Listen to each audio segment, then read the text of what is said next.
ဆေးရုံမှာရဲ့အနေငယ်ကြပြီးတော့မိသူမိခင်ကျမရေးပြန်လေကောင်းမွန်လာပြီးအိမ်ပြန်ရောက်လာပါတယ်။အိမ်ပြန်ရောက်တဲ့နေ့မှာလေကိုဖြိုးကအရင်ကတည်းကပို့ပြီးမိသားစုဝင်တယောက်လိုကူညီပေးလာပါတယ်။သူကအမေကြီးအတွက်အိမ်မှာတက်တုံးတက်တာရှိအောင်ကတင်နားမှာလိုအပ်တာတွေပြင်ဆင်ပေးပြီးအားရှိစေမဲ့စုပ်ဖြုတ်လေးတွေလည်းဝေလာပြီးတတ်ပါတယ်။မိသူကတော့ကိုဖြိုးရဲ့စေတနာနဲ့ဂရုစိုက်မှုကိုမြင်ပြီးရင်ထဲမှာစိတ်မကောင်းဖြစ်ရသလိုတစ်ဖက်ကလည်းအားကိုးရာတစ်ခုရလိုက်သလိုခံစားရပါတယ်။အရင်လိုတယောက်တည်းရုံးကနေရတာမဟုတ်တော့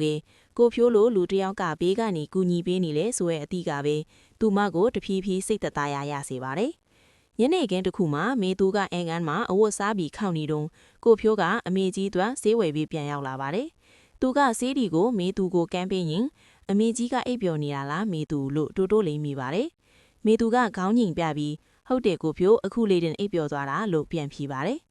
ကိုဖြိုးကအဝတ်စားတွေခောက်နေတဲ့မေသူဘေးမှာဝင်ထိုင်ပြီး